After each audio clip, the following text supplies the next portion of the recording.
Ladies and gentlemen, welcome to the Business Brew. I'm your host, Bill Brewster. This episode is brought to you by Stream by AlphaSense. You can find them at streamrg.com. That's streamrg.com. Stream is an expert interview transcript library that's become integral to my research process.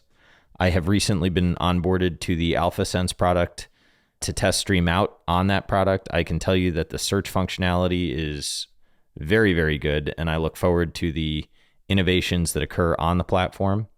Stream provides over 300 expert interviews per week. 70% of their experts are found exclusively on Stream, and each interview goes through 3 layers of compliance screening.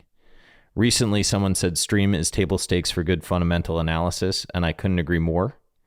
Please see streamrg.com, where you can sign up for a 14-day trial to get a more robust understanding of the companies that you're researching. I will drop a link in the show notes also. This episode features Simeon Siegel. Simeon is a managing director and senior analyst at BMO Captial Markets. That's Bank of Montreal, for those that don't know. I met Simeon at the Liberty dinner and we hit it off. We discussed doing a podcast. He agreed. This is the result. I had a great time recording this one. I think the energy in it's great, and settle back and enjoy some retail therapy. As always, none of this is financial advice. All of the information contained in this program is for entertainment purposes only. Please consult your financial advisor before making investment decisions and do your own due diligence. So thrilled to be joined by Simeon Siegel today.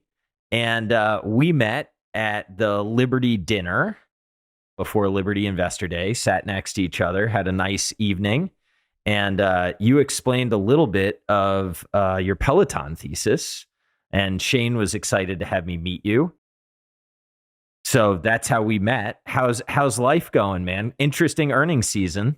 Great to be here. I can tell you that sitting next to a random person talking about Peloton, I did not plan for it to get aired, but always fun where conversations go. And listen, the beauty of earnings season is that they are never ending, and they always keep you on your toes. Yeah. So do you want to explain? You may be the first sell side analyst that I've had. Well, that's a win. I think that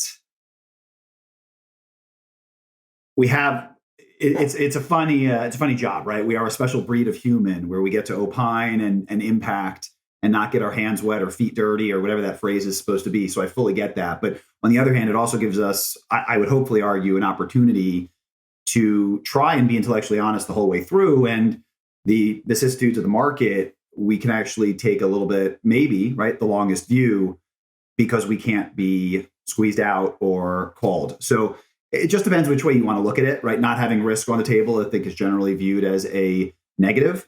But on the other hand, we're getting out very publicly and expressing our views. And I can tell you that there's definitely impact of being wrong. But what it allows you to do is take a really close view and say, do you believe, right? It's whether it was Adam Smith or not, right? Because I think it's a falsely attributed quote. But this notion of staying solvent longer than the market, sell-side analyst in theory gets to. So if taken the right way, you get to actually try and take the truest perspective of fundamental intrinsic value. That's really interesting, because the perception that I run in, I think, is that the sell side is usually late to upgrade and downgrade and sort of a little bit more focused on quarters. So I haven't heard it put that way. I thought you were going to go with lazy when you went with l. So late actually is a nicer way of going. So let's go with late. No, I don't.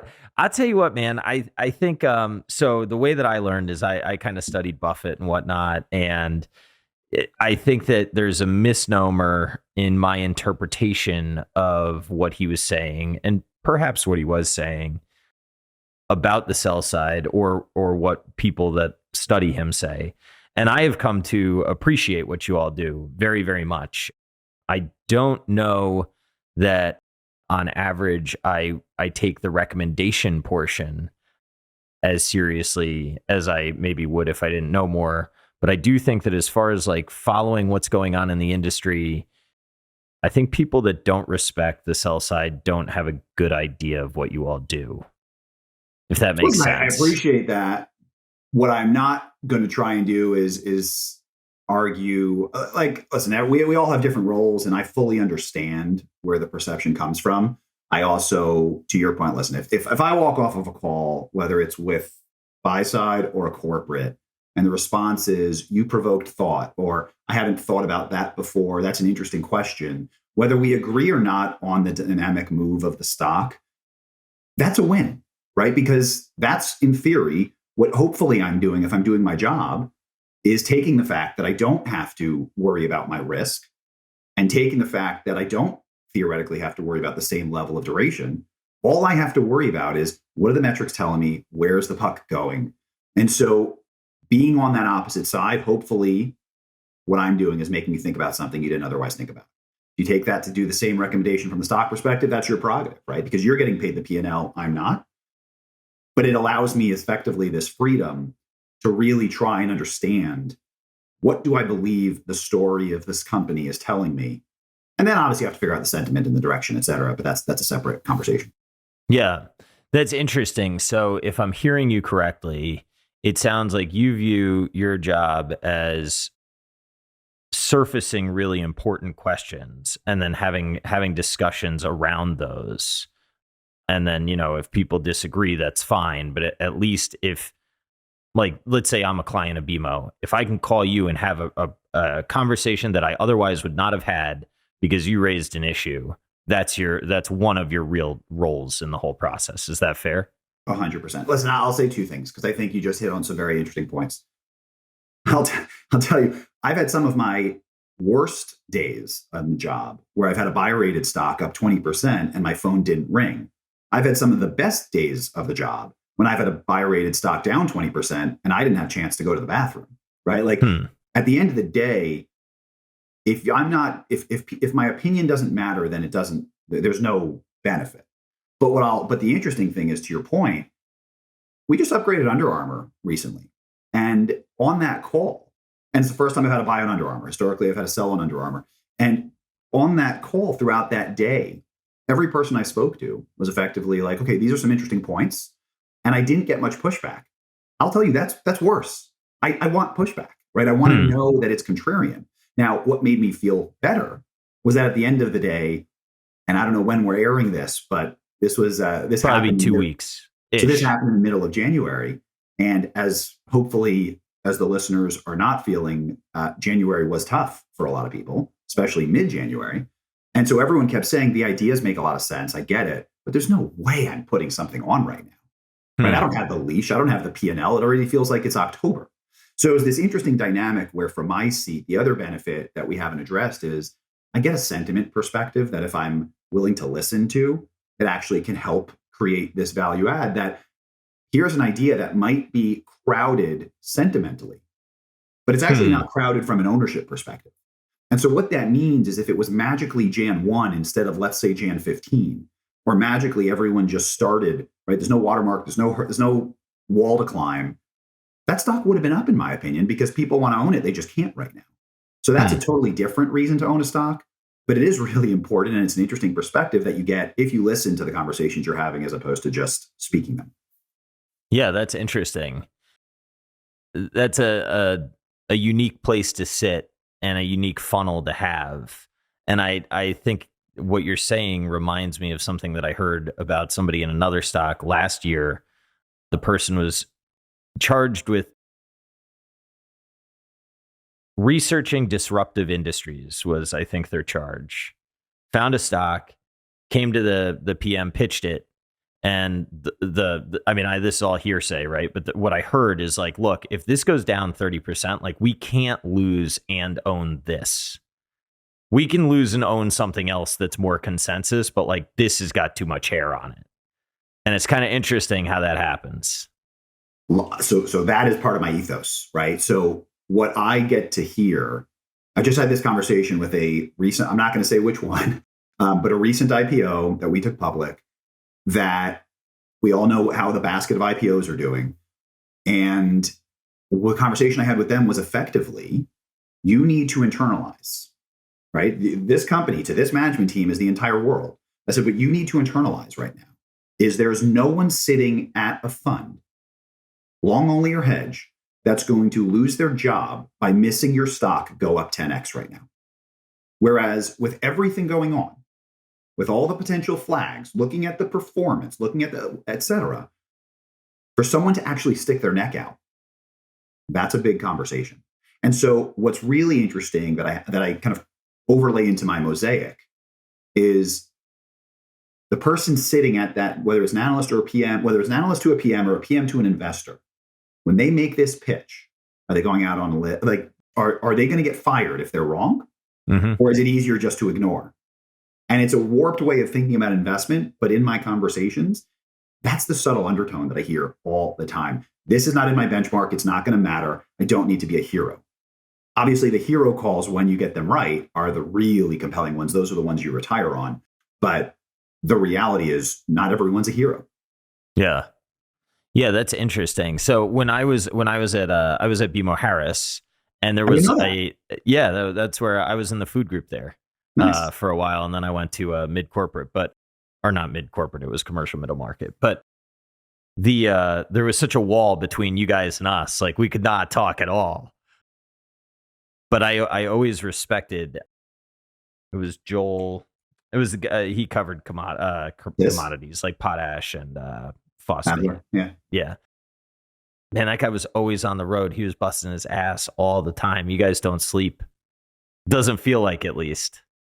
So the beauty is, I call it discretionary. I started off covering Abercrombie and Fitch and kind of pivoted to just focusing on consumer discretionary and what makes something no longer a commodity. I don't track unit velocity. I don't know anything about Walmart, but if you tell me I've got a pair of pants and it becomes a pair of Lululemon leggings, or I've got an oven and it becomes a Traeger wood pellet grill, or I've got a bike and it becomes a Peloton, that's what gets me going. This idea of understanding pricing power, this idea of understanding price elasticity of demand, internalizing that there's psychology behind what a consumer buys and pays, but there's also a ton of psychology driven by the management team, because no company is managed by an algorithm. They're managed by people. So when I think about it from that perspective, that's powerful. That's a lot of fun.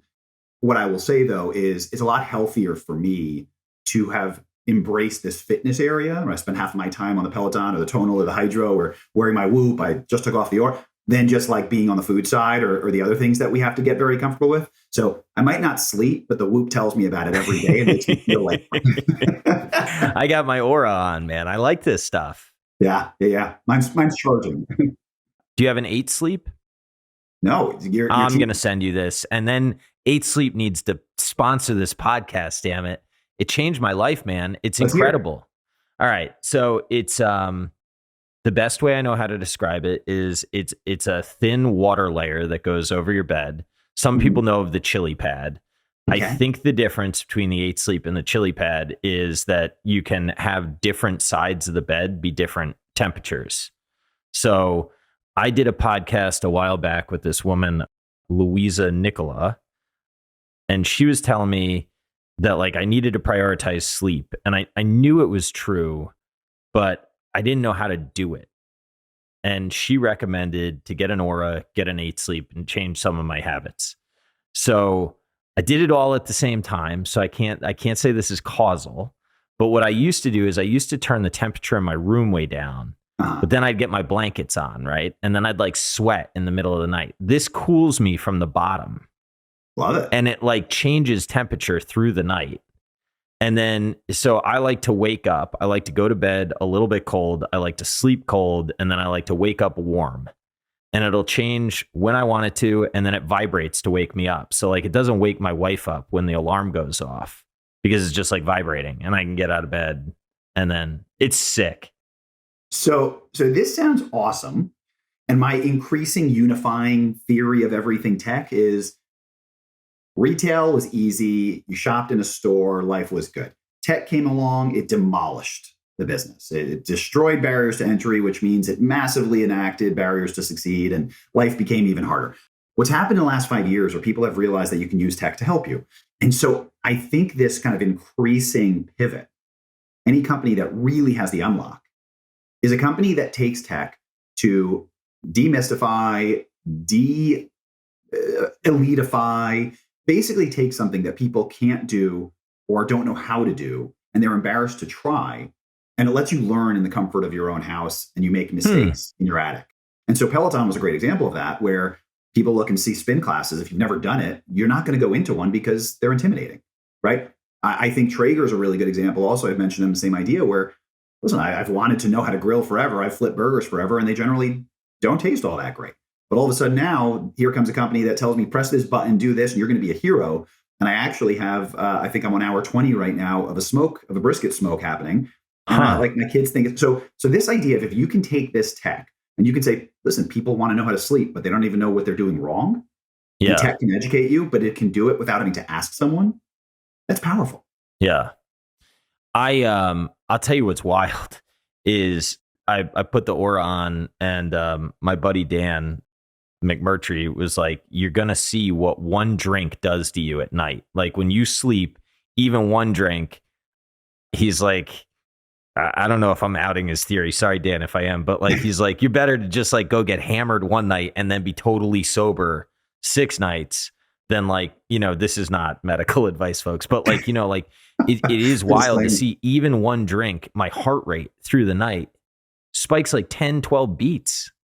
So the problem, like you're talking about being causal, it's right. Like, is this prescriptive or analytical? But the problem is when you wake up and you feel great, and it was like, that was a great night's sleep. And then like you open it up and hit Aura and hit Whoop and like look at your Apple Watch and they tell you that you have nothing and you're like all of a sudden exhausted and you're like, what just happened? What just like that does happen to me. And it impacts. That's the problem. Yeah. Yeah, because Aura will be like, your sleep score is garbage. And I'm like, that was a great night of sleep. What are you talking about? It's like you had no REM sleep. I had a lot of dreams. That's right. Yeah, that's exactly right. I do think that they need to get a little bit better. Like it seems like when you flip over, they associate that with waking up, but whatever. I mean, it's not perfect. It's a good start. And you know what? For people that are willing to give that data, like there's no end, whether it's these guys, whether it's the new massage company, like there's just a lot of really interesting things. And I think that what connected fitness has done is it's opened up, right? As we keep hearing about people willing to give less and less in terms of data for privacy purposes, connected fitness is telling you this is like a self-selecting group that's saying, take all the data you want if you give it back to me. And if you tell me something about myself. And so it's this really interesting dynamic where we're only at the beginning of letting someone give you a diagnostic of yourself. Yeah. You know what I think is so interesting about this privacy debate and sort of what's going on right now, and I'm sure it's trickling into your coverage universe with advertising returns. Maybe not if you're dealing with bigger, but I just got off a call with somebody that manages small brand spend, and like this Apple change has just completely thrown off what they're able to do. You're hitting on something so important that's also so contrarian, and I don't know if you even appreciate this because the people on Twitter don't like what I'm saying right now. But the distinction you just made is something. It's like a new crusade of mine that people haven't been talking about yet. Small versus big is really important. I was just in a conversation with someone that was telling me he was in a group of lunch with a bunch of CMOs, right? So like a group of marketers, and they're all complaining about iOS, and they're all complaining that they can't reach their customer anymore. And so my response to him was just out of curiosity, how big are the brands? And small to mid, no $1 billion, stuff like that, right? So I said, do you know who's not complaining about not getting access? Huge. Wow. Gap. Yep. Anyone big. And so this idea, and we actually wrote, and you and I haven't spoken about this yet, but you're gonna love it. Some people love it, some people absolutely hate it. We wrote a report, a 2-week report. Like you go back to this idea of like why I love this job is because I actually get to take time and pull strings. So we wrote a 2-week report that turned into a 6-month report. The title is DTC is not all it's cracked up to be. Oh, dude, send this to me, please. Coming your way. And so the premise, like the conclusion, the cliff note was as big brands pivoted direct, they didn't see an increase in revs. They didn't see the increase in gross margin. They did not see the increase in EBIT rate, and they did not see the increase in EBIT dollars. And all 4 of those are massively contrarian and stark contrast to the world. But like the main thing vis-a-vis, and we can go into it, but the main thing vis-a-vis your point here is there's this perception that there's a middleman, whether it's a department store or someone else, doesn't matter. There's a middleman. Cut out the middleman, you make more money. Factually incorrect, mathematically incorrect. That's number 1. But number 2, every brand that's so convinced they want to go direct for all this great data, if the data doesn't translate into higher revenues or higher profits, why is it worthwhile? And if the data that you're saying you get, like you're this beautifully close to your customer, you have all this direct data, and that's the problem now with Apple, why don't the wholesalers have a problem with that? They're selling so much more. It's this amazing thing going on. And I love that you brought up big and small because people don't make that distinction, but it's critical. What were some of the findings of the report that you wrote?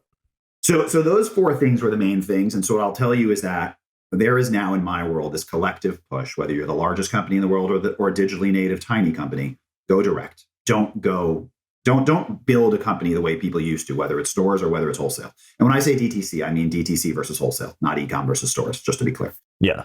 So these big brands, somewhat by definition, the ones that are talking about pivoting away from direct or because they are pivoting away from wholesale or because they already became huge, profitable brands via wholesale.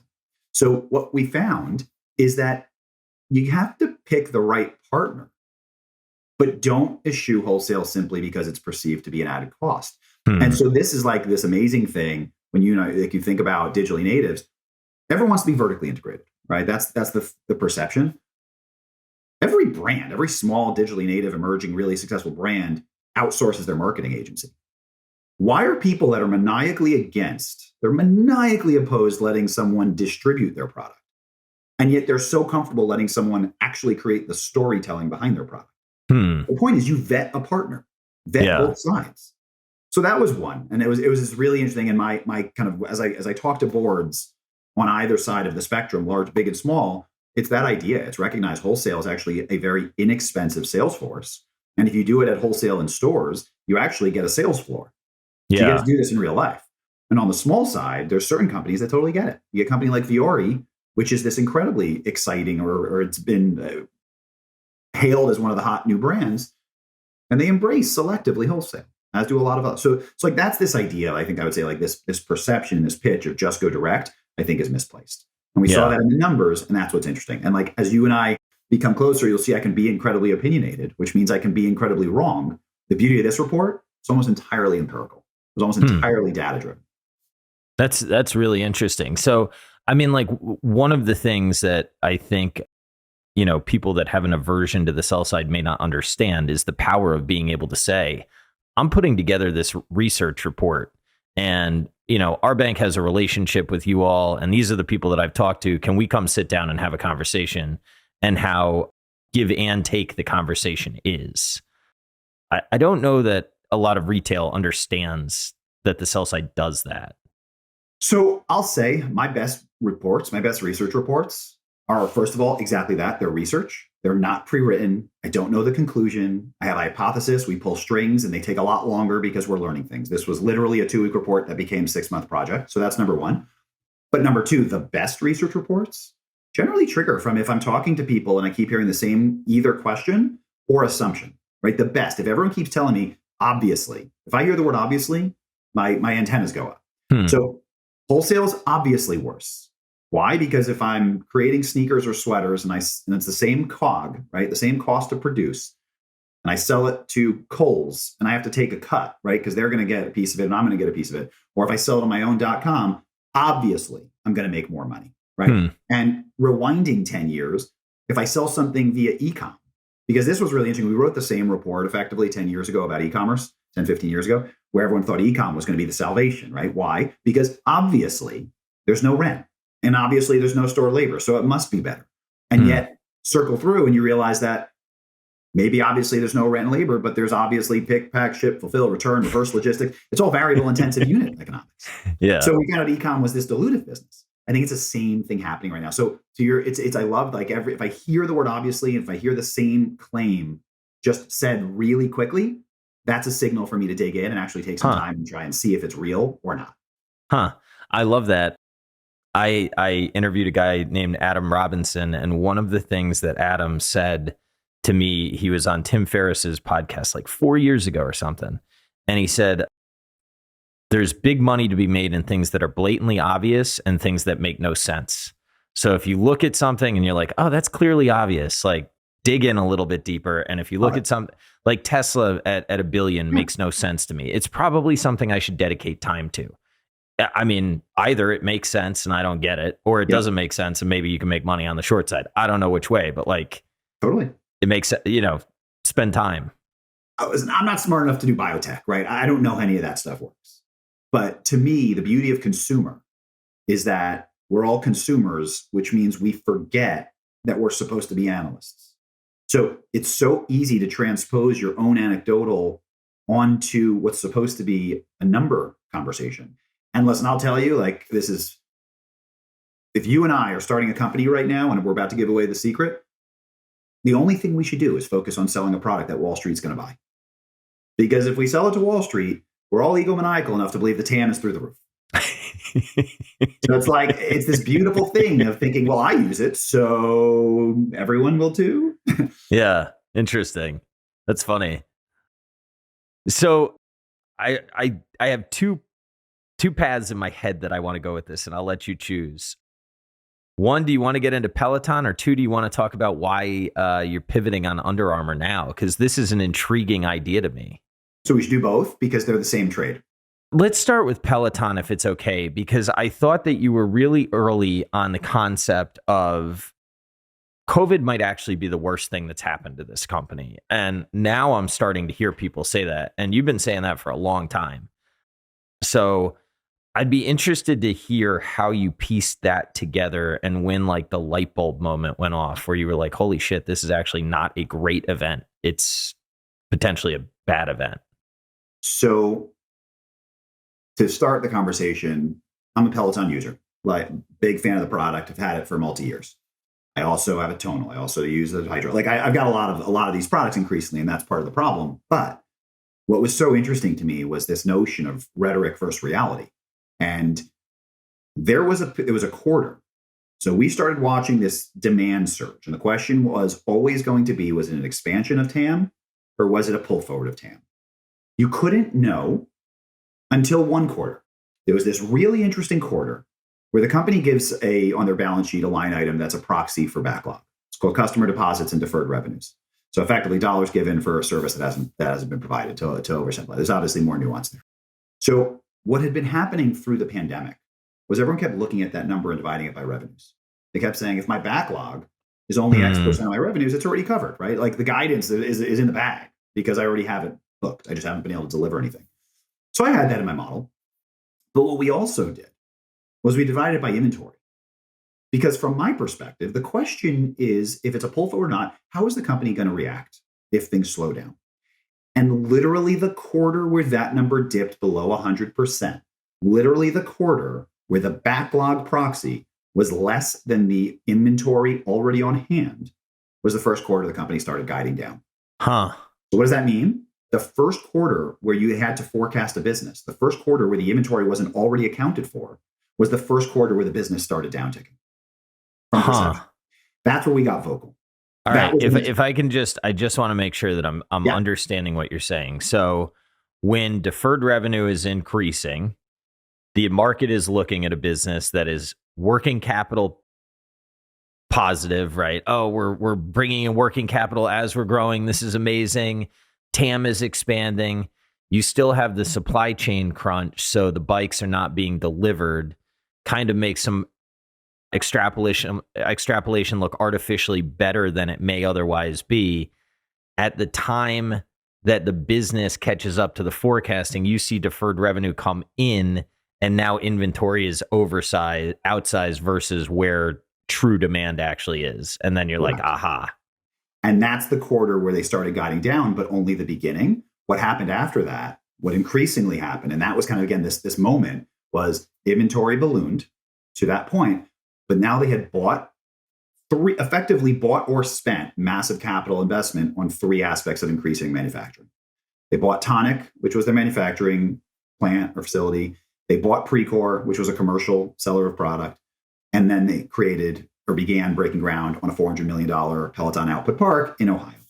So now you had this huge fixed cost spend, which is interesting. We'll get there. Actually reminded me a lot of an Under Armour sell that we had years ago, where it's a similar idea of a company that's just triggering massive growth for a consumer that can understand it. Again, this is not biotech. This is products that you and I use, where the company drinks effectively their own Kool-Aid, sees the demand, expects it's going to go forever, changes the entire capital structure of the business. By the way, Peloton raised a boatload of money through a convert about a year ago at a 0% coupon.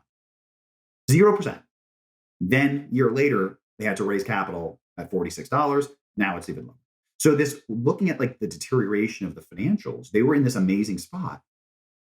Use that to completely rechange the fixed cost structure of their business. And then all of a sudden didn't see the demand falter.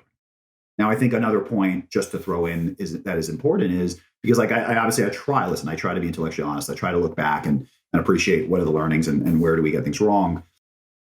When I think about these, it's like on the one hand, I watched management. I'm a huge proponent of watch how I spend, don't listen to what I say. We have a quarterly report assessing debt. Before COVID, we had a framework to determine fixed cost versus variable cost. Because if you're a growth company and you're pivoting to variable, chances are you don't buy your own growth and vice versa. But so when looking here, you have a corporate that's spending. Same thing with Under Armour.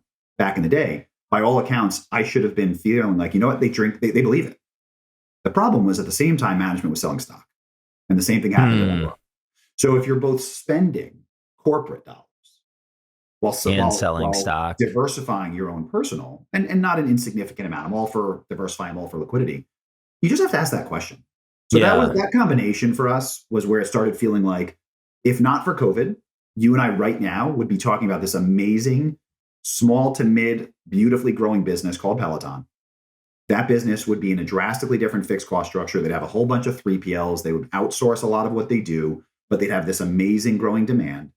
And most importantly, their financials would be in great shape.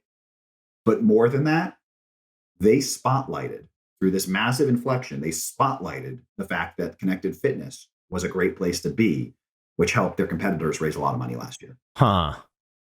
So, all right, let me dumb this down a little bit. If they don't buy Precor and they don't buy these facilities and they're not solving a temporary supply chain issue, there's a decent probability that their business is more variable in nature.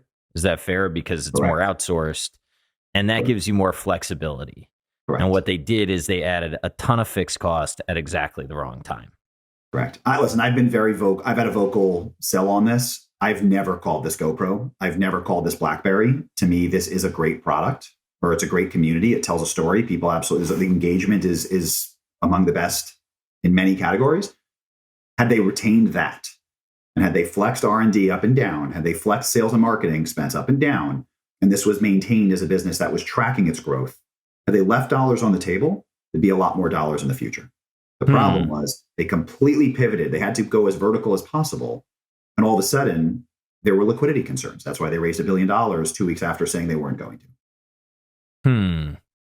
I like how you said that. If they had left dollars on the table, there would be more dollars in the future. Part of the bit of that's very poetic. A little bit poetic. Yeah, no, that is poetic.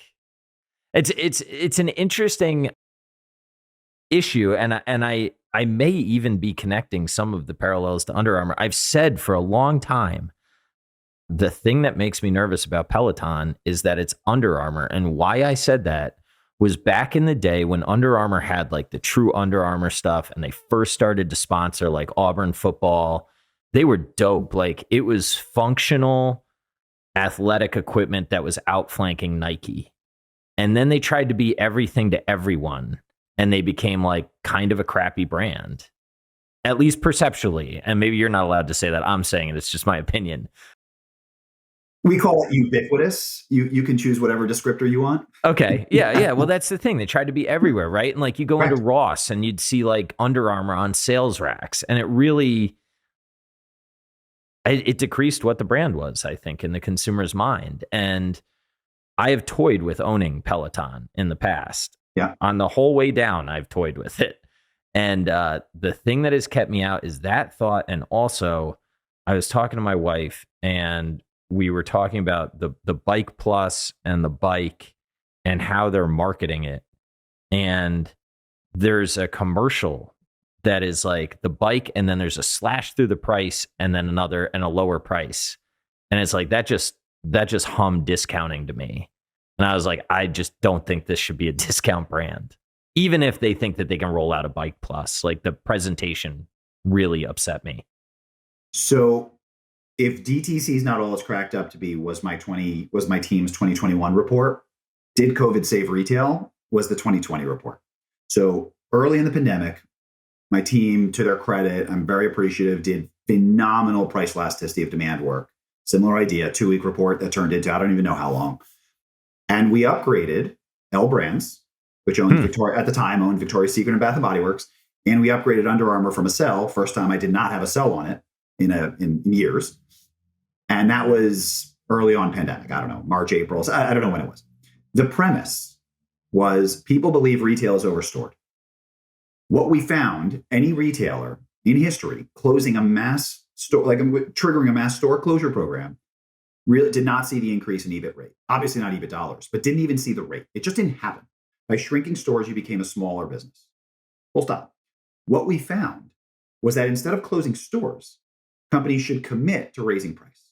And so we ran this very elaborate elasticity of demand model that effectively showed that there were certain companies, Victoria's Secret and Under Armour were two of them, that were literally under earning because they were overselling and could give up, if they committed to a 25% price hike, which sounds like a lot in percentages, but think about what that means on a $20 shirt. If they committed to a $25 price hike, 25%. 25%. You said dollar. Hike. Yeah. Sorry. Yeah, 25%. You landed roughly $25. I just wanted to clarify. Yeah, exactly. If they raised prices 25%, they could give up 40% of their units, 40, and still be EBIT dollar accretive. Yeah. So flip that around, not EBIT rate. They would make more money if they sold 40, almost half of the units they sold. And so what that said to me was the problem with North America is not that it's overstored, it's that it's over discounted. And people, and this is where you get into the problem of like, you go back to the sell side, it's like you and I are both guilty of forcing companies to grow for growth's sake. And what COVID allowed companies to do was for the very unique time, actually take this forced sales reset and figure out which customers were dilutive, which sales were not worth having, walk away from those, and you can sell less, charge more, make more money. And Victoria's Secret did that beautifully. Really? For the next year. So our math, we did a big deep dive on the Victoria's Secret margins. My math was gross margins were in the mid-20s. You can't make money if your gross margins in the mid-20s, but everyone was yelling that Victoria's Secret was worthless. Why? Yeah. They're saying it was dead. You can't be a dead brand if you sell $5 billion. So what happened? They were agreed to sell Victoria's Secret. LB agreed to spin off Victoria's Secret. Sycamore agreed, walked away. And when they walked away, we jumped in, we upgraded that night because the premise was Victoria's Secret can do more with less. And what you saw was a massive gross margin expansion as the sales imploded. EBIT dollars went up. And I don't remember, I mean, you can fact check this for me, but LB was one of, if not the best S&P stock that year. And so it's this idea, exactly what you're saying of you can do a lot more with less if you focus on elevating your brand. And it's a hard thing to do in a public market, in a public setting, but COVID allowed you to do it. It's very relevant for your Under Armour conversation. And it's also probably going to be relevant for the Peloton conversation. Victoria's Secret is interesting because I did a little bit of on the ground research and I looked around and I was like, there are so many bras here. And like what used to be a sexy brand just looked like a lot of cloth smattered throughout the stores. And this is like 2018, 2019, because I got intrigued by the, multiple or whatever. And I was like, nah, it's too tough. And then I just kind of, once I did that, I put it away. I wouldn't have been open to the idea, but it's a very interesting concept where it's like COVID forced them to be able to say, okay, well, what are we really good at? What does our customer really want to pay for? And how can we lean into that? And by the way, to your point of like, you wouldn't have been interested. I was wrong I was negative for a while. I mean, on that brand, like for those same reasons. So it was this idea, like this flipped it. I mean, again, I flipped Under Armour from a sell to a neutral and we went on LB to a buy because this change. And so it's this idea, we actually did a quadrant of, this was very, very oversimplified. We just plotted revenues against margin rate with the idea being, if you're a huge tech company and you're losing money, that's allowed, right? There's reasons for that.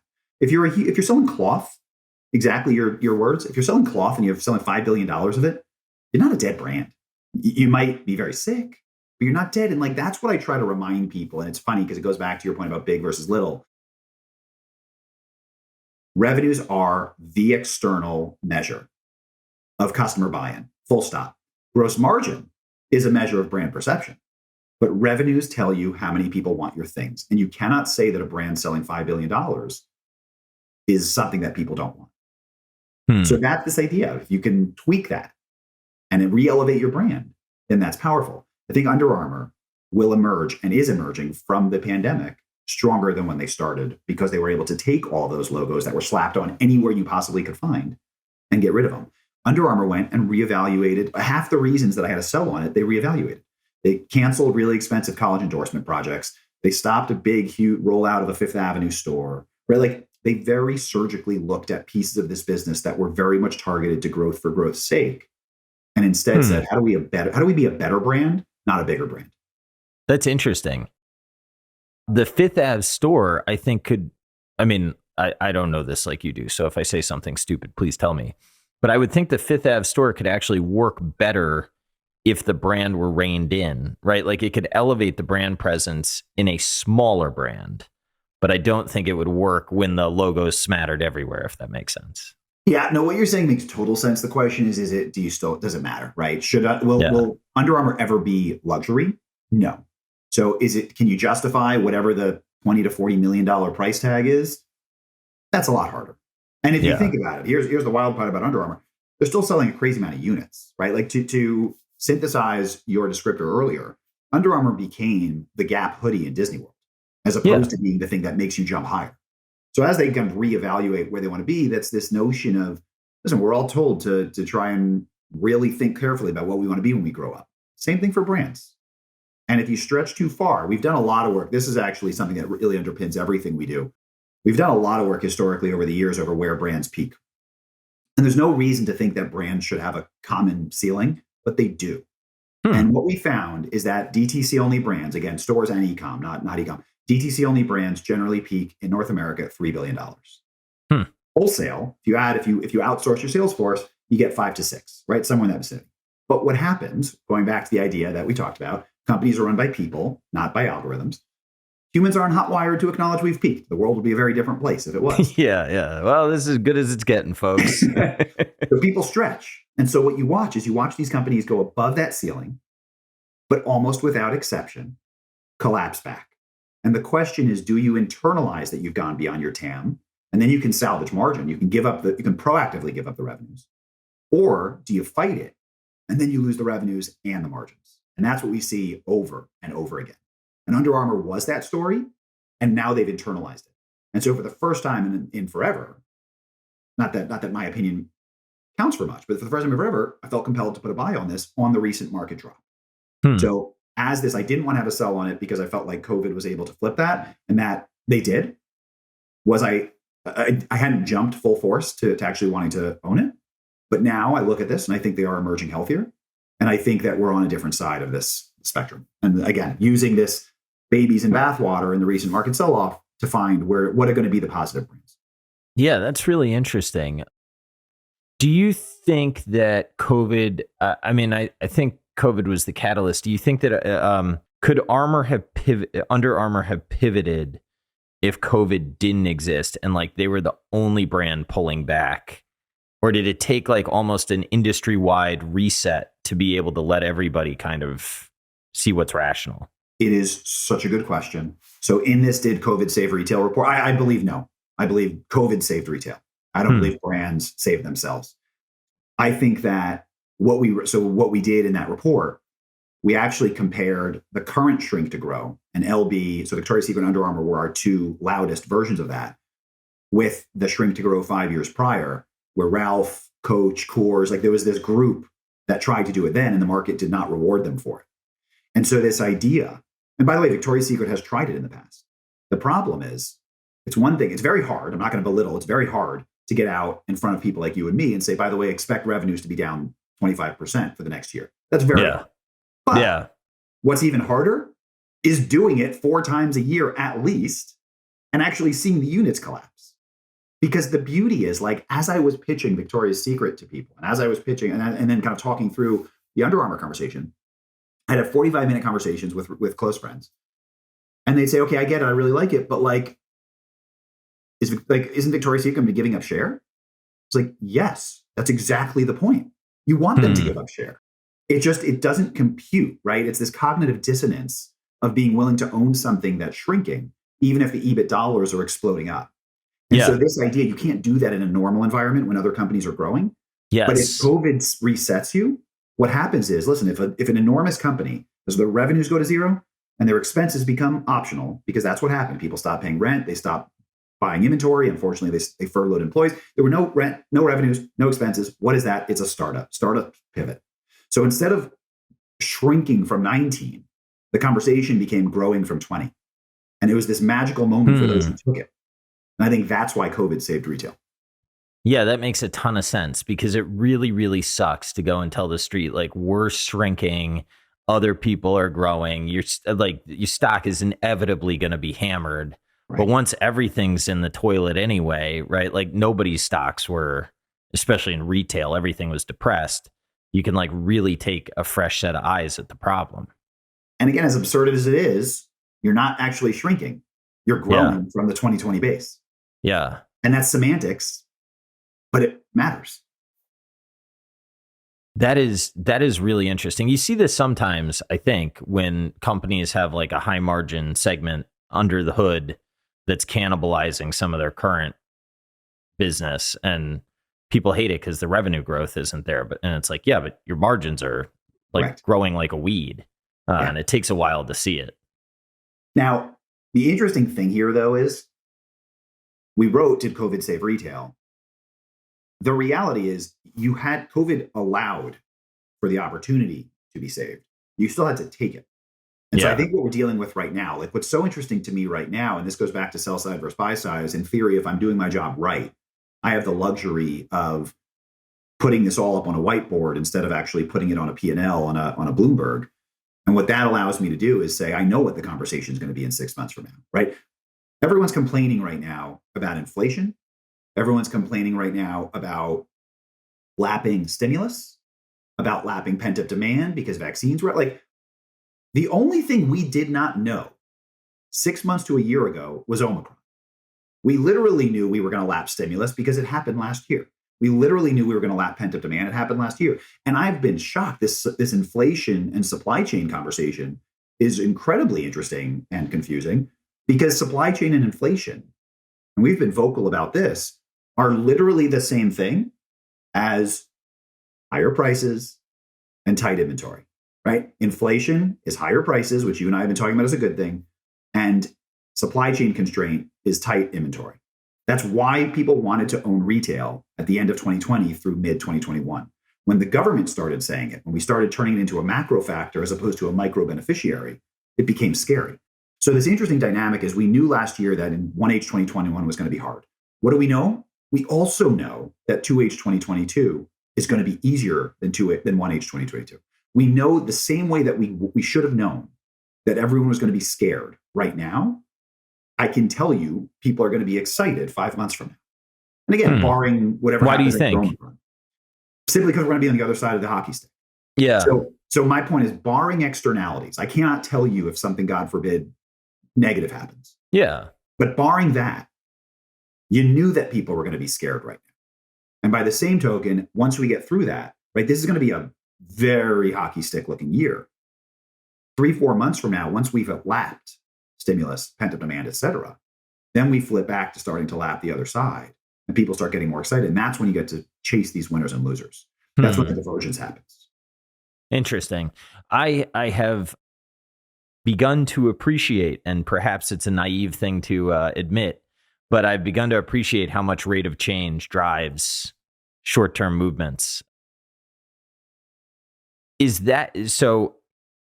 Would I be right if I connect an earlier part of the conversation to this part of the conversation in saying that, like, you might argue that your role is more dispassionate than somebody that's driving a P&L right now, and you're able to take a longer view? Would be your sort of like general framework of where you're able to see things a little bit clearer than somebody that's like terrified of paying the bills next month? Well, so even though you asked it is really fascinating. So I would argue that both of our jobs are supposed to be dispassionate, but the nature of what I do maybe if I'm approaching it in the right way, allows me to be more dispassionate, right? Like the best investors don't get emotional about their positions, but at the end of the day, we all are human. I've been asked to, like, the Peloton call was not easy as the stock was ripping in my face, right? I didn't top tick this. I didn't downgrade it at the top like that. So what was that like?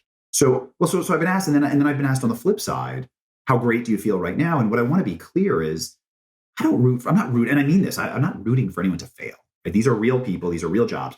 What I view my job is, I'm supposed to look for deviations. Humans are natural storytellers. We don't tell facts, we tell stories. Numbers, assuming they're not fraudulent, tell facts. So I generally view my job as to synthesize the story that's coming, try to strip it down and align it with the numbers to entail, and then recreate the story, right? And does it align or does it not? When people give guidance, there is always going to be an explanation for guidance, one question deep, but can they answer two? If the logic falls apart after the second question, the guidance is conservative or not, right? Like you can hear that. So what I try to think about my job is, at the highest level, do the numbers align with the story? Does the rhetoric align with the reality? And if not, then what's going to be the timing? Like, what a big learning for me on Peloton, and again, I learn this every time, so I'm drinking my own Kool-Aid here too, is you're never going to get paid, or not never, on a probability weighted basis, you're not going to get paid to be the hero calling an inflection on a growth stock.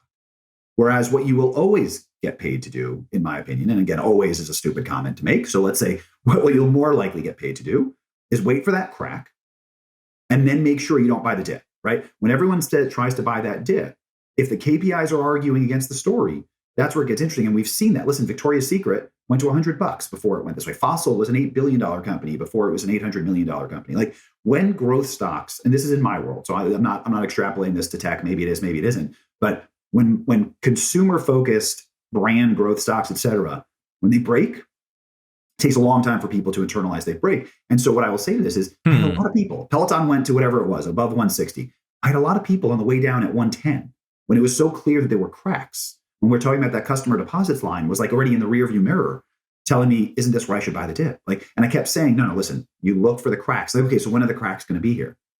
It's like, they're here, right? The stock's down a lot. Like, this is exactly that point. So I can be early because I recognize that I don't get squeezed out. But on a probability weighted basis, like, to get paid, you don't have to be the hero. You can make a lot of money if you have a strong thesis and actually just stick true to the KPIs. Yeah. That's I like how you said that it takes people a while to internalize that it's cracked, and I wonder if I wonder what the reason is. I would assume the answer is brands that have stocks that go up in the way that growth stocks tend to go up and have financials to support it tend to have some buzz, and then everybody gets rich owning them, and well, everyone that owns them gets rich. So it's kind of hard to tell you that, my baby is no longer beautiful or something like that, right? I just learned this new term called JOMO, which is the joy of missing out, which I absolutely love. Humans well, that did not exist until September of 2021. No one had JOMO. Isn't that great? Like, isn't that perfect? So we naturally have FOMO. So if you weren't part of a run and it comes down, you've created, like, we know all the heuristics, right? We know the psychology, we know behavioral. Like, if we were all robots, people wouldn't buy the dip. I don't know if that's true, but it feels like it's like a good framework. You see it, you anchor yourself to a position. Listen, here's a really fascinating thing. It doesn't matter because it's all nuanced and it doesn't actually mean anything. But as soon as Peloton dipped below the IPO price, everyone's like, oh my God, Peloton dipped below the IPO price. You know what no one did? Looked at the share count. Yeah. The company just raised $1 billion of incremental shares. They've been paying out share-based comp. Like, it actually wasn't below the market cap. Yeah. But we stick to the anchoring. And this is a conversation I'm having now recurringly, where it's this idea of, okay, well, shouldn't Apple or insert whoever big tech name or athletic name buy them? And they go by a stock price. And I was like, this is a very good conversation to have, and we should have it. But you need to internalize it based on a market cap or an enterprise value. Don't look at it on the stock price, because for whatever reason, the aggregators aren't using the diluted share count, right? Like, if a company's going to buy them, we need to know what they're going to have to buy them for. And so there's been this like piece here where people create these psychological anchors. And we know this. This isn't me telling anything interesting, but we hold to them. And I think that there's this belief that if it's a great consumer product, until the emperor has no clothes, the emperor looks like must be wearing Gucci. So it's that idea where it's this flip. And then once it happens, and again, Under Armour was a great example of this. So like Under Armour, we had the sell and it was early, but the idea was I'm looking at the receivables and I'm looking at the quality of sales drastically deteriorate. So revenues are continuing to grow. Everyone, this is beautiful. This is back when everyone perceived we must protect the house and you wanted to be wearing Under Armour. But all of a sudden you start seeing receivables grow, which is when you have a wholesale brand, it's the easiest way to do it. And you're thinking, well, that doesn't seem like the same way you were driving revenues for the last 20 years. And so it's like these first signs, like most people, balance sheets can be really helpful. I think like that's the lesson. Yeah, I like that. Yeah, I think that's interesting. The balance sheet. I think your Peloton explanation is a really good illustration of the interaction of three financial statements working together. Because if you're just looking at the cash flow statement, pretty easy to get really amped up. But if you're looking at the balance sheet, it's like, wait a second, why? Like, what is actually going on here? And by the way, that's exactly the point about people tell stories, numbers tell facts. Like I go back to this, and we'll find out how old your listeners are right now. But like I go back to that scene in The Matrix where Neo's talking to Cypher, and you see these numbers going across, and he's like, I don't even see the numbers anymore. I just see whatever it is, the woman in the red dress, right? Like the numbers don't lie. At least we hope they don't, right? And so if you take a cash flow and it doesn't align with what the income statement's telling you, well, then you have to make some kind of adjustment, or you really have to go and look at what the adjustment that they made is. Yeah. Because ultimately it's our job to figure out what's the underlying, right? What's the recurring? And there's a certain, like, cash is real. And like, so totally, I love it. I love the way you framed it. Like the interplay, but there's a reason we have three financial statements. Yeah. It turns out it works pretty nicely. How do you think about the art of growth versus maintenance spend?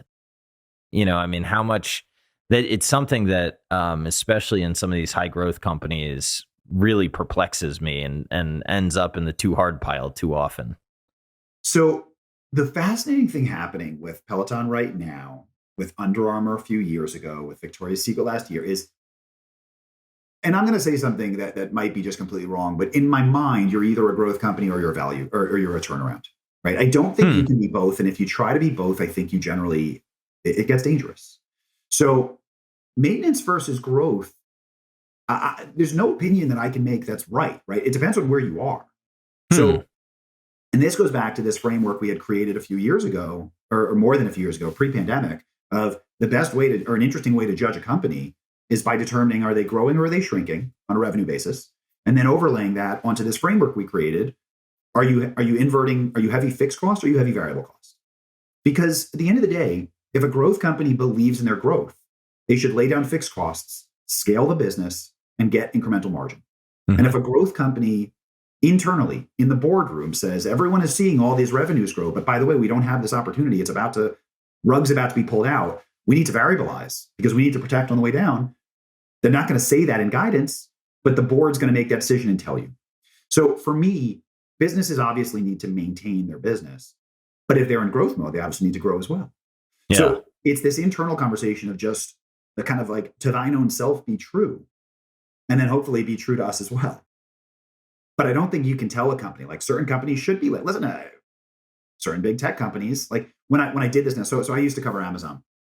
So at my prior shop, and I compared Amazon and Nike a lot. And the idea was you have an Amazon laying down all the fixed costs in the world for AWS that all the dying retailers are paying out on a variable expense structure to justify. So you watch who believes in their growth versus who believes that they're not. And I just think it's this really interesting dynamic of, again, like, to thine own self be true. Why do you think Nike has been so successful at maintaining a brand over such a long period of time? I mean, I think there's some obvious, like, oh, Jordan or whatever, but like, I think I certainly don't. And I think some people probably don't appreciate the nuances of what they've done to remain so relevant. So you are asking, listen, there's a lot of questions, and there's a lot of people that are a lot smarter than I am, and there's a lot of questions that I have no idea on. And you're asking probably the number one that I've been trying to dig and have not been able to come up with an answer with. And what I'll say is, the reason I'll go there, like, it's funny that you're asking this. You could have asked this for me earlier on the call, because I said something and I forgot to caveat it. And I always try and caveat because it's important. Like at the back of all my big notes, I write where I think we can be wrong, right? I want to internalize it. I told you DTC brands peak at 3 billion in North America, wholesale brands peak at 5 to 6. What I should have said was on this bar chart that I have, which I laminate and give out to anyone who wants, and it's like it reminds me to stay focused. I do not have Nike on the chart. Why? Because if I did, you wouldn't see it's such an outlier. Like it would skew the entire scale. Like it just so I've asked them, and I've spent a lot of time with them on this exact question that you're saying. Why is it that everyone, whether you're luxury or mass, has a certain level of consumer saturation? Right? You either, if you're expensive, you sell fewer units at a higher price, and vice versa. Why is it that Nike can do it? And so the beauty is, a bunch of years ago, we published a report called, what do we call it? We called it Deconstructing an Athletic P&L. And what we showed, the conclusion, was that athletic P&Ls are variable. So before COVID, before e-com, we just found out that if you're Nike, Adi, Puma, Under Armour, not Lulu, let's talk about that, but if you're an athletic business, you have a 10 to 12% of sales on marketing spend. You have, I don't remember the numbers, but it was an equivalent sales and marketing. You have they aligned. And it was mind-blowing. Like, why would Nike and Under Armour, which at the time I remember being 8x apart in terms of revenues, why would they have the same OpEx structure as a percent of sales? That flies in the face of everything you and I learn of as you build a business, you scale, you get margin. And so initially, that made me very negative on Nike. And again, this was years and years ago. So my gut reaction was, that's really bad because you're never going to get margin. And by the way, up until now, they haven't. But then what I realized was, no, actually, that's really negative for Under Armour. And this was what prompted the Under Armour sell before I started digging in. Because if you live in a variable expense world, the best thing you can be is the largest. And so I like to believe, I try to be intellectually honest. Any single client that calls me and asks me about Nike, I say, listen, I have to suspend intellectual honesty for a second and just tell you that their size and scale is their competitive advantage. No one can compete on R&D. No one can compete on advertising. And I'm never going to be, because of that, I'm never going to be able to justify their PEG ratio ever again, right? But you can either fight that or you can internalize that it's expensive for a reason. Yeah. And so this beachfront real estate costs money. Totally. That's totally right. That's some people are like, why do certain stocks trade like they do? And it's like, look, man, it's irreplaceable assets trade at higher multiples than you may think they should. So I'm curious your view on this. I'm going to throw one around because this interesting thing that I've been toying with, but haven't had time to actually stress test this, is generally speaking, right? We're seeing this big growth stock sell-off, right? That nothing new. And the idea very simply is inflation, higher interest rates, discount rates, all these things. It's more expensive to own the asset. To totally oversimplify. When I think about expensive stocks, I think historically they were growth stocks. And a growth stock means I have a very, very long DCF, right? I've got a 30-year DCF. And so I need to discount it back. The interest rate matters. And so as the interest rate goes up, the cost of those future cash flows become more expensive. I think over the last 5-10 years, at least in my world, in retail, expensive stocks went from simply being growth to then also being a bucket of consistency. Like you started paying up for consistency rather than growth. Like off price, best model in the retail business, doesn't have massive growth, but has dependability. Yes. You pay up for that. And so the interesting that I'm trying to toy with, and this was similar with Under Armour, the interesting that I was trying to toy with over the last few weeks is as higher interest rates take down higher multiples, because historically we associate higher multiples with higher growth, should they actually take down higher consistency stories? So if you're not actually paying for higher future cash flow, you're just paying for the notion that you can sleep easy at night.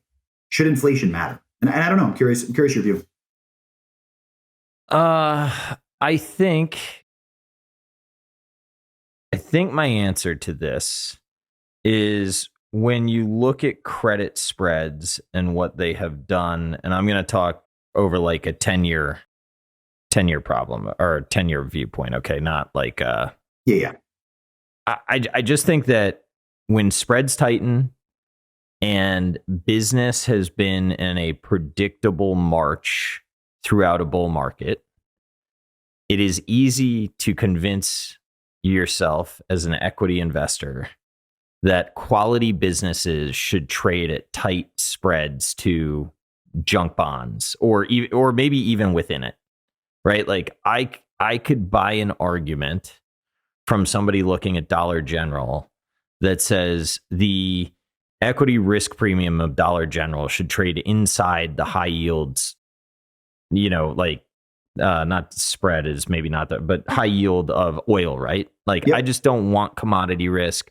I don't care if I'm higher in the cap stack. Like, I don't care. Give me Dollar General's equity. I am curious how much of that is a byproduct of not having like a real prolonged recession for a while. Because I think that one of the things that has been interesting about margins throughout growth or a period of economic expansion, even though it was slower than maybe some would like, is that we haven't had a lot of slack being forced through the system. And people's models, I don't think, have been like really stressed.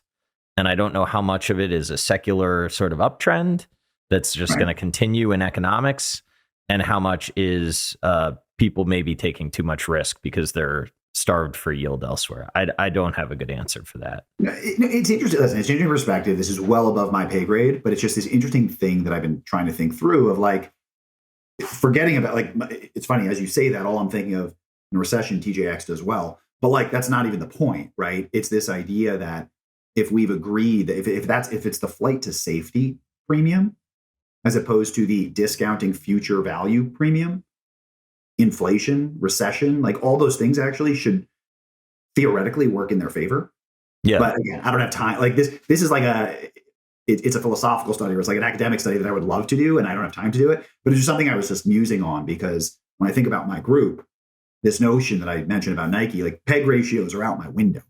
Sure, I could put a peg ratio on a Lulu or on a new hyper growth company, but the companies that beachfront property, more likely than not in my world, is because you can sleep really well in front of that beach. Yes. Not because you're going to be compounding on top of it. I think people think that you can both sleep well and you're going to compound. Sorry, you were definitely, sorry. You definitely. I don't know if that perception is correct, but I think that's the perception. No, but you're right. I didn't say you're going to compound. I mean, not high growth. Like, I would think off price is literally a compounder, as opposed to you're going to exponentially jump ahead. Yes. Yeah. I think there's stay wealthy stocks. Correct. Until they break. And then it's like, oh crap, what do I own? But I do, because I was thinking about this for my own portfolio, because I have too much duration in my portfolio, right? Like I'm way long equities relative to where I probably should be. And I've been trying to think about what is the right way to mitigate some of that risk. And my answer is I'm going to raise cash and run it like a barbell. Yeah. Because I do have, I talk about, Curate, my beloved Curate, that I had to exit recently, but generally it's high quality equities. And I think if I have something that punches like the quality long duration assets, I need something else that can play offense in that scenario. And I don't have that right now. And that's a good way to get whacked. Yeah. Which, by the way, I think is a lot of that goes back to the comments on the responses from the Under Armour upgrade. I think there's a bunch of companies that probably will emerge as a winner. But the macro factors, the externalities are, listen, rising tides lift all boats, and they also pull them back out to sea. So it's like figuring out when you can swim within them and when you can actually pick what's going to win, lose, as opposed to just what is the environment telling you. I think that's obviously the hard part. And hopefully that's where part of the value I can add is, because I'm standing on the pier by the beach, right? I'm not in the boat. Yeah. Yeah.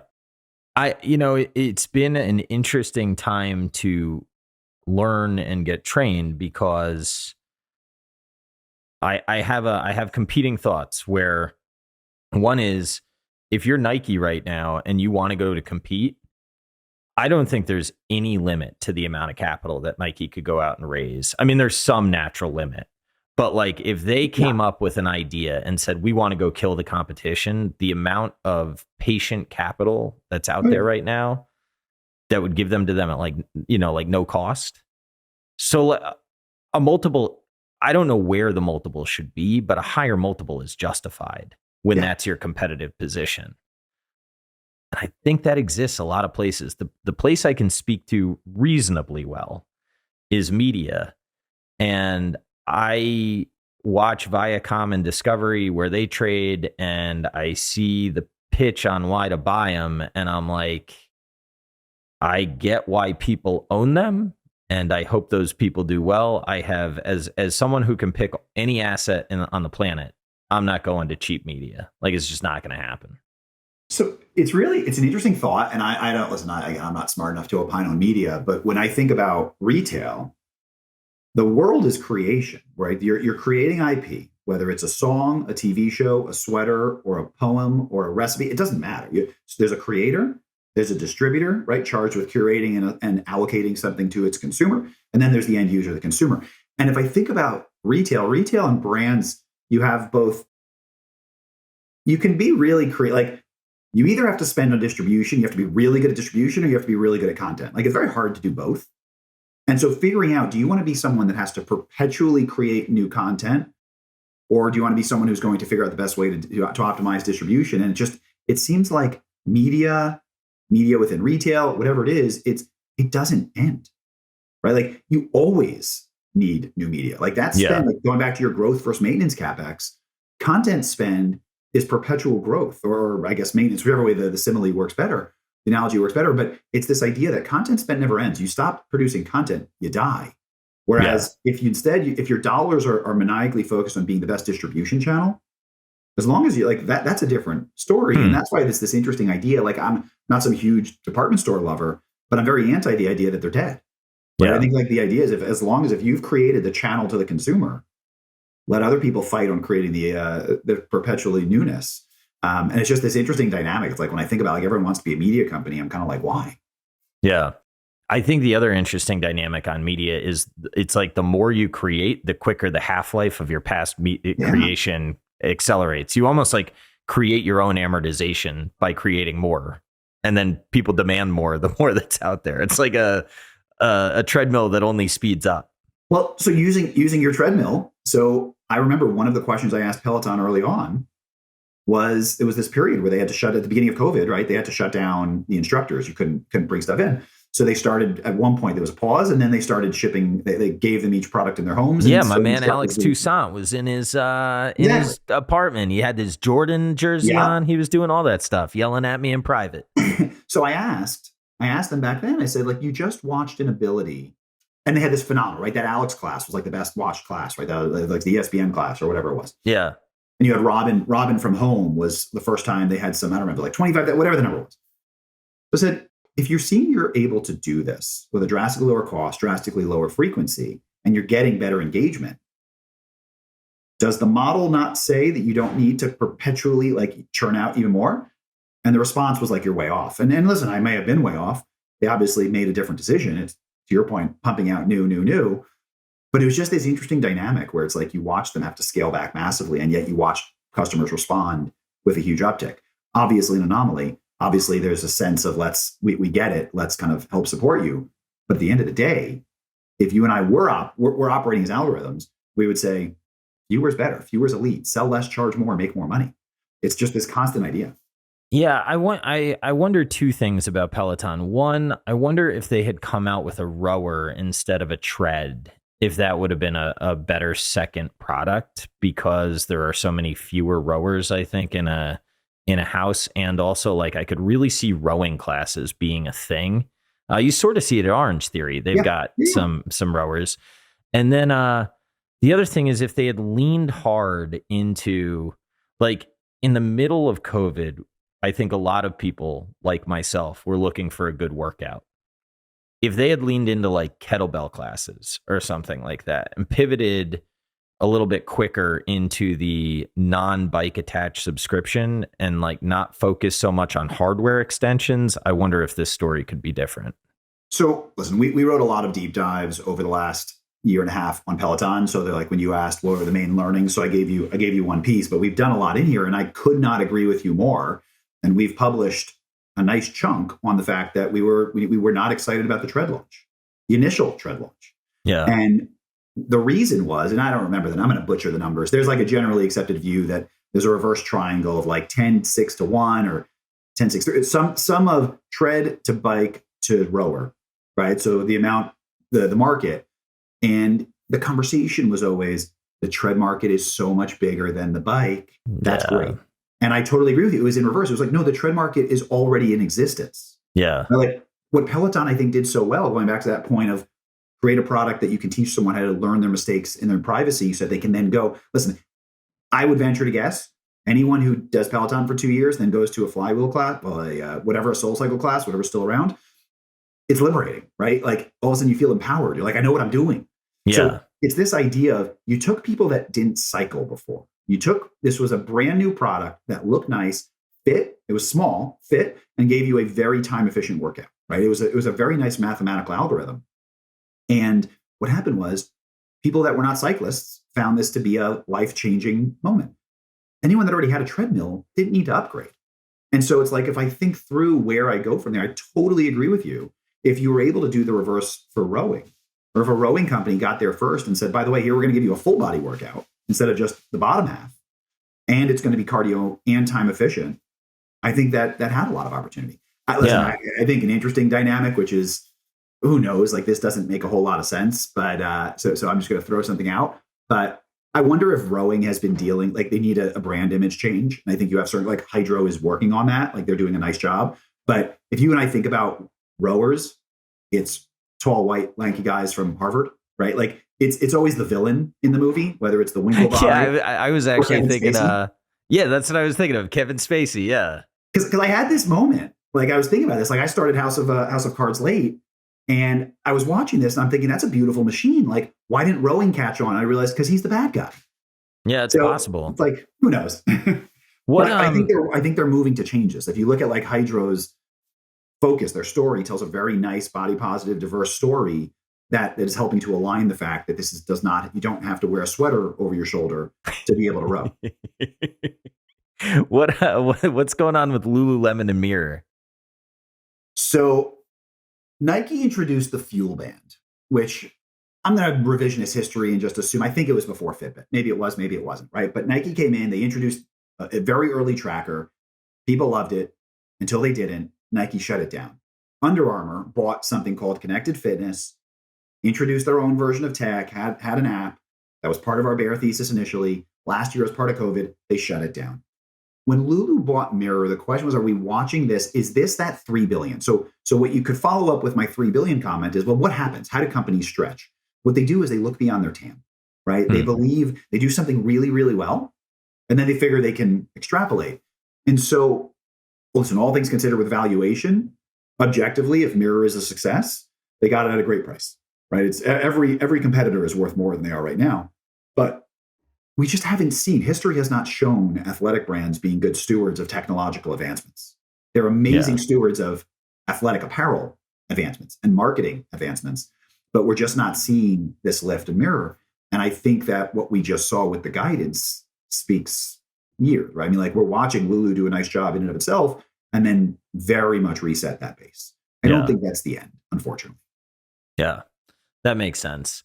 You had mentioned we could come back to Lulu. I believe it was in the context of the P&L. Yeah. Yeah. What would you expand upon those thoughts? So the fascinating thing was, as we looked at this and we saw that everything was variable, Lulu was not. Lulu had margins that were better than double the group. And so inevitably, as we stripped it down, and we have this in our initiation, and this is kind of some of the fun work we like doing, but if you delete the word Lulu, i.e. delete the sentimental value, and I love the product too, right? Like delete the sentimental aspect of the brand and just look at the numbers. It looks a lot like Michael Kors retail at its peak and Tiffany at its peak. What does it look like? It looks like a highly productive box. And I don't mean that in a good or a bad way. It's just what it is. So the margins, retail margins are constrained to their fixed costs. That's been kind of an underlying theme you and I have been talking about. A store is a great fixed cost. So if you're selling over $2,000 a foot and you're paying rent, your margins are going to be great. Yeah. Now, what that means, though, is your revenue is going to be capped. And so I think if you and I were to look at it and say, so Lulu in the US is right around that $3 billion threshold. So it's going to be a very interesting one to watch. Now, if you say to me, do they have permission to be an exception? I would tell you, sure, they do have a permission to be an exception. Like I think I could see Lulu going above, but they're also at the peak margin. Yeah. So if I think about Nike, Adi, Puma, UA, they all have wholesale. They have ASP, they have price points that are likely drastically less. Well, they are drastically less. They have a much higher marketing spend. They sell footwear, right? Like all of these things that allow the company to sell a lot more has thus far been in direct opposition to like the ethos of Lulu. So if you want to be a very highly profitable margin story, you need to sell a lot of sales per square foot in a box. But that also means your revenues are going to be capped. So it's this interesting dynamic where it feels like they're at this very interesting crossroads where both revenues and margins appear to be at this potential peak. Like they might both be at a peak, but I think to make one of them grow, you would have to sacrifice the other. Yeah. And that seems like a tough bar with a brand like that, because that brand has so much brand equity. And to me, the price point actually has something to do with that. Now, their clothing backs up the price point, right? But like to cut the price point, I don't know what that would do to the brand equity. That would be something that I would be nervous about playing that game to try to drive revenue growth. Yeah, I would definitely agree with that. It goes back to, listen, it's this idea of high prices, good or bad is not an answer. Like that's what I'm trying to, like, there's so many easy ways to be prescriptive, but the question is simply, what are you? And so high price points, Lulu's going to be a better business if it's heavily cash flow generative with incredibly high price points, but it does mean there's a cap on revs. So I think like that's this interesting dynamic. Now, you can come back to me again, going back to that 3 billion analysis and say, well, what does it mean? Like, why would those are just numbers, right? Here I'm looking at specific leggings or specific polo shirts. What do your numbers matter? And so what it means in real life terms is that at this saturation point, the edgiest people, the people that discovered the brand initially, go elsewhere because they start seeing the product show up, right? Yeah. It changes perception of what it stands for. And so what we're seeing now, in a very interesting way, is you're seeing huge valuations. You're seeing Viore get a huge valuation in the secondary market. You're seeing headlines for success at Rome. You're seeing other brands get acquired by larger families. Like you're watching the emergence of the next group of competitors in a way that we haven't seen in a while, which helps speak to this idea of the edgiest people, the people that started your success, are going elsewhere. Yeah. Yeah, that's a tough problem to face. I don't have a deep enough appreciation for the history of this company, but I do have an appreciation for the man behind it. Ralph Lauren, did they hit like this $3 billion mark in whatever those dollars were back in the day, and then tried to go into line extensions that then they tried to kind of get out, they tried to exceed that, and then through doing that diluted their brand, right, and created this consumer confusion? Is that the right story to tell myself in that 100%. entity? So with one tweak, so they're the wholesale equivalent. So if you're DTC only, so Ralph sells 40% of their business to wholesale approximately. So you have this business, they're in that 5 to 6 range. And so if you were to look, like we created this bar chart, this laminated bar chart, what it shows is it segments whether you're a DTC or a wholesale brand. And then it shows where you peaked and where you've come back to. It's a really fun color-coded sell-side thing. So within that framework, you have a business that definitely did that meaningful expansion. And up until recently, and by recently, let's call it 5 years, so it's not yesterday, they were right there with Nike in that they were the only two brands, right? So Ralph and Nike were the only two brands historically that were able to sell a halo product and a diffusion product without diluting them. And what I mean by that is what Nike is currently the only company that's able to do en masse, and this is your question of why is unanswerable, is they can sell $400 LeBron drops in minimum quantity that allows them, with that halo, to sell 500 million units of $50 shoes. Yeah. For so long, you could buy the same shirt, the same Ralph Lauren polo shirt at Bloomingdale's and Costco for drastically different price points, and it didn't dilute the brand. At some point, that caught up. Yeah. So that's and that's your point about Under Armour, right? At some point, having the logo be too pervasive diminishes the value of the existing base. Yeah. Nike is the only company that has been able to consistently avoid that. Where despite the fact they are the largest company, the swoosh is everywhere, it's still perceived to be special. Ralph had it. They extended too far. and then they retraced. And Ralph had one of the best operators, one of the best CFOs in this business, actually drive that playbook of the shrink to grow. And so that's this idea of internalizing that you can either give up the dilutive revenue and try and protect your margin, or you can ignore it, fight through it, and inevitably, my belief is you lose both revenue and profits. So they've taken a more proactive stance.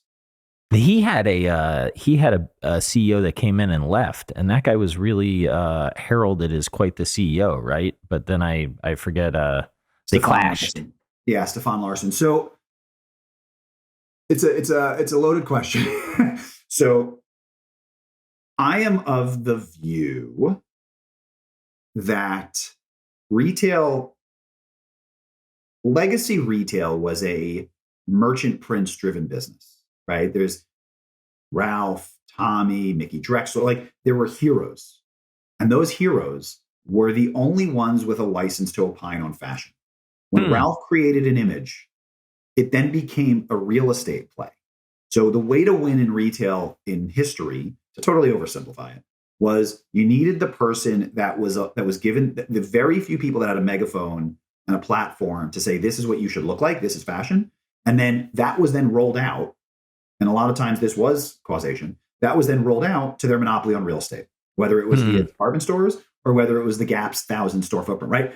Retail was a real estate play. If you had the distribution and you had the magical perceived, well, not perceived, they had obviously skill, but you had that merchant, that was a winning success story.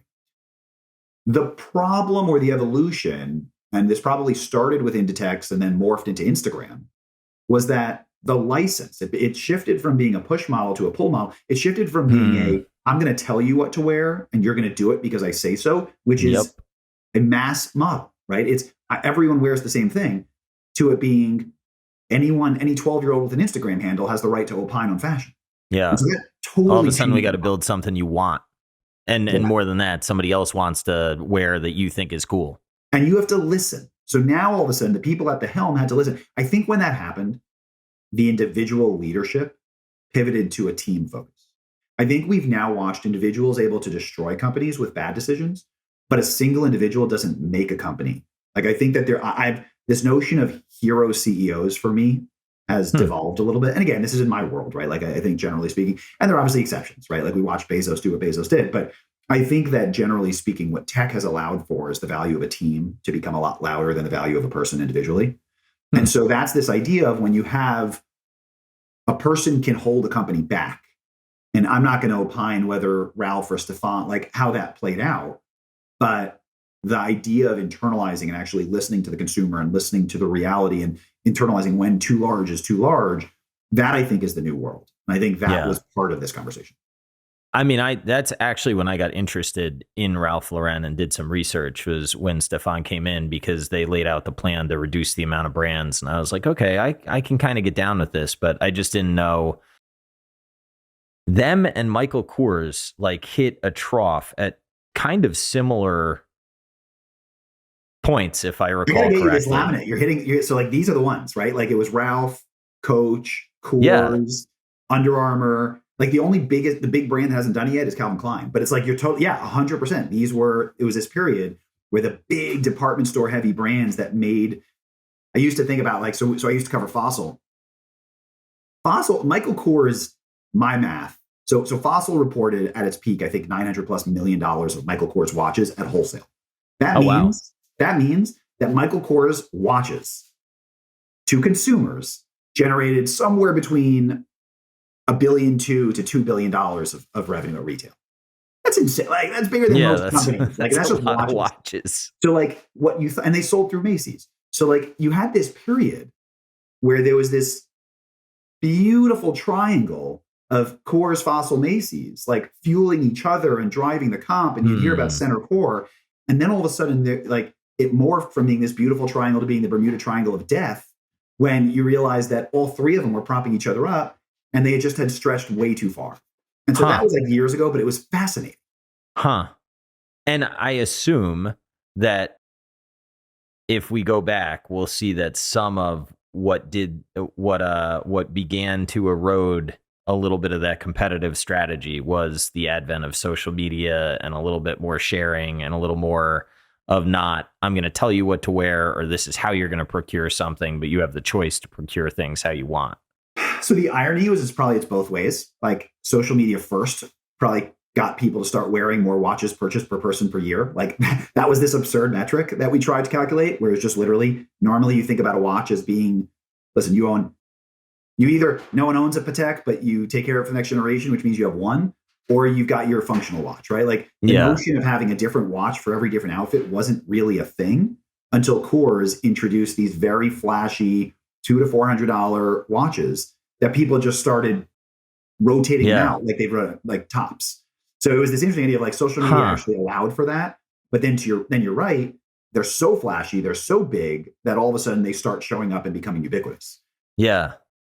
Yeah, and that's what I think, and I don't know this to be true, but that's what I think really started to take down Coach and Kors too, was when like they followed, I don't know if it was like Fendi or whatever, into the leather purses, and all of a sudden they were like everywhere, and it's like this, what my grandma grew up liking Coach for the quality of the leather, right? Like she used to talk about, there was Hermes's on one level, and then like Coach was not at that level clearly, but was in the conversation of high quality leather goods. Totally. Absolutely. And then they became like everywhere, and then it just kind of got saturated. It felt like, I don't know if that's reality or not. No, so to give I like to say, and this is like, I hate when people say I like to say because they make it feel like it's actually something smart they're going to say, and this is no brilliant insight here.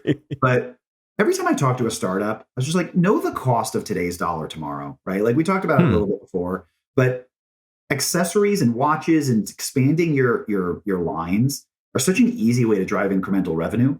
But the question is, what does that cost you in the future? And so if you're a handbag company starting to sell watches, and by the way, doing it via license with another company is a no-brainer. It's the easiest thing in the world. There's no working capital. You're collecting 80% flow through on free dollars. So if it works, great. If it doesn't, not. Except no, right? Like then you are giving someone else complete stewardship of your brand. Does a department store selling your watches, and by the way, you get paid by Fossil, not by Macy's, so you're actually not incentivized by them. Macy's doesn't care about your brand because they're a portfolio of brands. And again, I'm throwing Macy's under the bus. That's not true, right? Hopefully Macy's does care, but a third-party retailer doesn't inherently care about your brand as much as they care about moving units. So it triggers this weird dynamic where you're allowing someone else to have full control over your brand because you believe you're getting 80% of incremental, but it just doesn't work like that. So I think you're right. I think like when you see companies really pivot into broader categories rather than necessarily deeper categories, you need to ask yourself, do they make sense? And of course, certain line extensions are going to be amazing unlocks. So it's not universally, if someone goes into another category, short them. But make sure that this aligns. Fast forward 5 years and if all of a sudden you sell a crazy amount of product in this new line, is that good or bad? Yeah. And if you think it's going to be bad, then it's going to be bad. Yeah. If you got to ask or think about it, just don't do it. If it's all right with you, I have enjoyed this conversation, but I think that's like the tidbit that I want to end on. That's the second time that you've alluded to maybe sacrificing some dollars today to extend the dollars tomorrow. And I think that's a very insightful place to end this. So if you're all right with that, I'm going to do that. Love it. I've really enjoyed it, man. Thank you so much for joining, and I'll drop your contact information in the show notes. Do you want to tell anybody how to reach out to you or contact you or anything? LinkedIn's generally the easiest way, and then we can bring it on to email. But this has been great. It's been a lot of fun. Awesome. I'm glad you enjoyed, and we'll keep in touch. Sounds great, bud. Good to see you.